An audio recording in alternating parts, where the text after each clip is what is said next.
Spy Kitten here with another eye-opening message.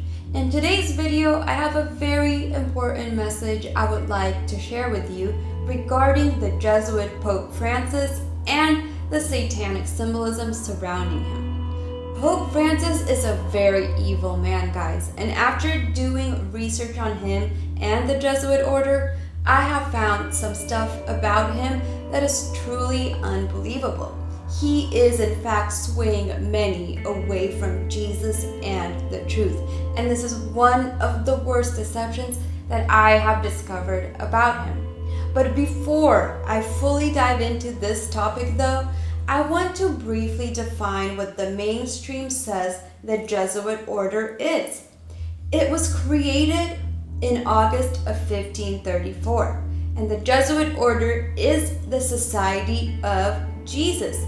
It is an all-male religious congregation of the Catholic Church, and the members are called Jesuits.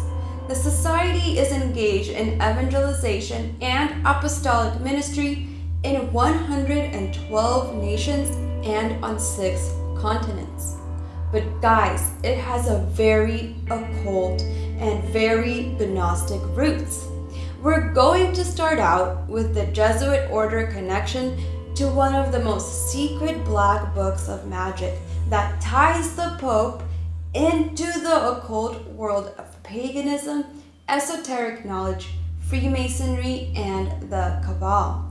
So guys, let's check out this black book of occult that I'm referring to.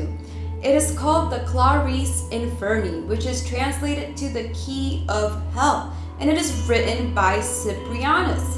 It is a late 18th century book on black magic, written in a mixture of Latin, Hebrew, and a cipher alphabet. And this book has remained rather mysterious due to its unknown origin and context ever since. It is also said to be the textbook of the Black School of Wittenberg, which is a supposed school in Germany where one could learn all about the dark arts. But by now you might be asking yourself, what the heck does this even have to do with the Pope? Specifically, the Jesuit Pope Francis? Well, let's begin by examining the last page of this book. It is written in Latin, and I have taken the liberty of translating it to the best of my ability.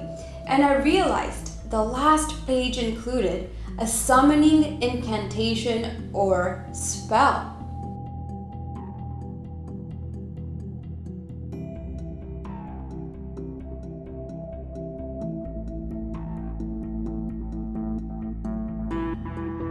This might not even be the most important part, although you should note that it is an occult demon summoning spell, and they are in fact referring to Satan as being their high master and not our true Lord. This is a very great deception, guys. This is truly disgusting. So now I want to decipher and take a look at the symbol below. You will notice the IHS symbol at the bottom of this page, guys. And what does it look like to you? To me, it actually looks like the symbol of the Jesuit Order. And guys, this links the Jesuit Order and this Jesuit Pope Francis directly to dark and evil magic. And this should clear up any confusion to those that thought that the Pope was one of the good guys and is of the true God, when he is in fact not.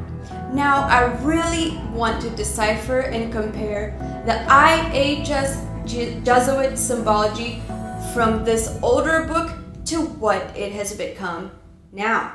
And here you could see the two symbols.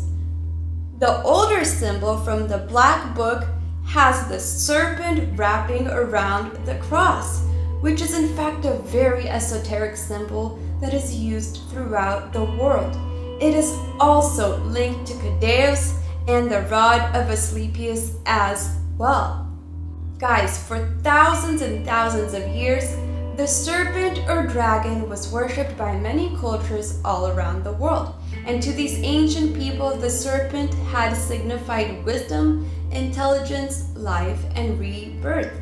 It could also symbolize the devil from the Garden of Eden, the serpent and dragon who fooled Eve into sinning. And we can also even see the symbolism reference to the Kabbalah and the Kundalini serpent. Now let's move on to the bottom half of this Jesuit logo, and this, guys, is where it gets fascinating and very interesting.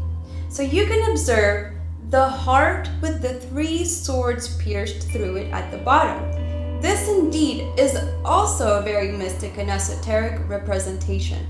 The heart with the 3 swords can be traced back to tarot cards, which are very mystical and Kabbalistic in origin. All the sorcerers and witches and psychics use them to predict the future.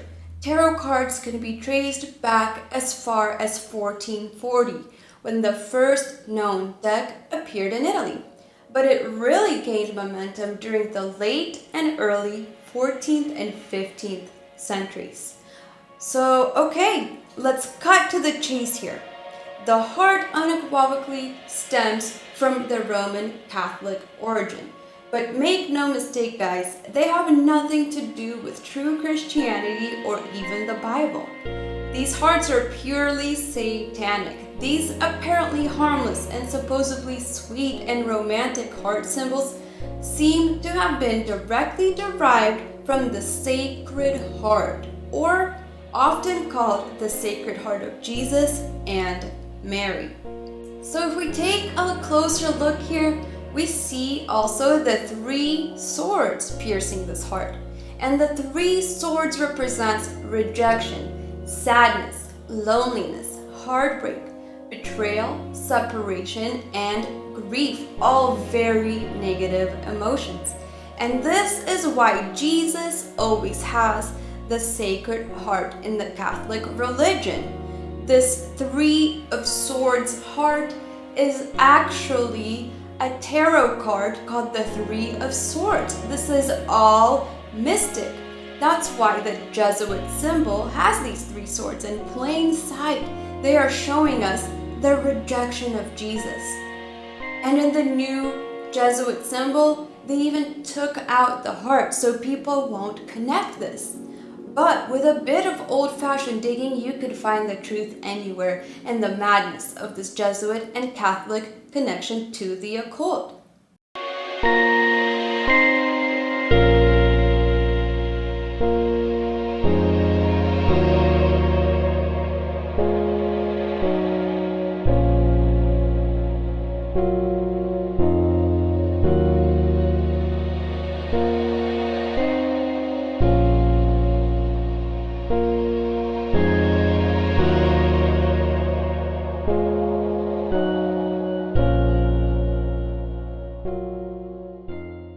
Such events feel very painful to find out because they're totally unexpected. 1 billion Catholics would be disappointed to find all of this out. They will most likely reject the information because this is what they've been taught subliminally.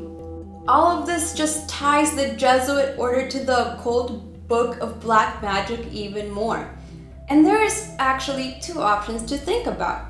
Either a Jesuit wrote the sinister satanic book of spells, or the Jesuit, in fact, took the symbol and logo from the book. I don't know, but you bet they're still teaching these forms of the dark arts in Jesuit culture to this day. Are you guys ready to tie all of this to Freemasonry? Here is a picture of a famous Catholic and Jesuit saint, the Saint Ignatius of Loyola, and he is the very person, a Jesuit priest, who first formed the Alumbrados, which is known as the Illuminated, which was an extremely mystical and spiritual movement that is strongly suspected of the relation and start of the Illuminati, Freemasonry, and the Kabbalah. And we see an extreme Freemasonic tie to this Jesuit order here. And since the Pope is a Jesuit, it has to include him as well. Guys, I want you to take a look here at the Pope's two coat of arms. The first one was his seal when he was a cardinal. And you could see a red hat here which has 32 tassels. The red hat is Masonic and it is often called the red fez, and it also has a tassel. But it's not perfectly like the same hat as the red fez, but guys, the symbology and the point is blatantly there, regardless. So the tassels on hats symbolize graduation. And what the heck would Pope Francis be graduating from 32 freaking times? You guys guessed it, he is ranking up in his degrees in Freemasonry. We know that there are 33 degrees you must earn to become a Master Mason. But when he was a cardinal, he had 32. I believe when he graduated from his 32nd degree to the 33rd, he in fact became the Pope we know today. We all know all the highest leaders in this world are all Mason. What makes the Pope any different? He is a Jesuit, and Jesuits are linked to everything occult under the sun. And pun intended, guys, since they worship the sun too. And why else would the Freemasons support Pope Francis when they haven't before supported any Pope? Well, anyways, I hope you guys found this eye-opening. This is something to think about. I hope you guys enjoyed this. Always watch out for all evils and question everything, my brothers and sisters. So on this note, I'm out. This was Spy Kitten with a Spy Kitten TV approved message. Comment, like, and subscribe for more content.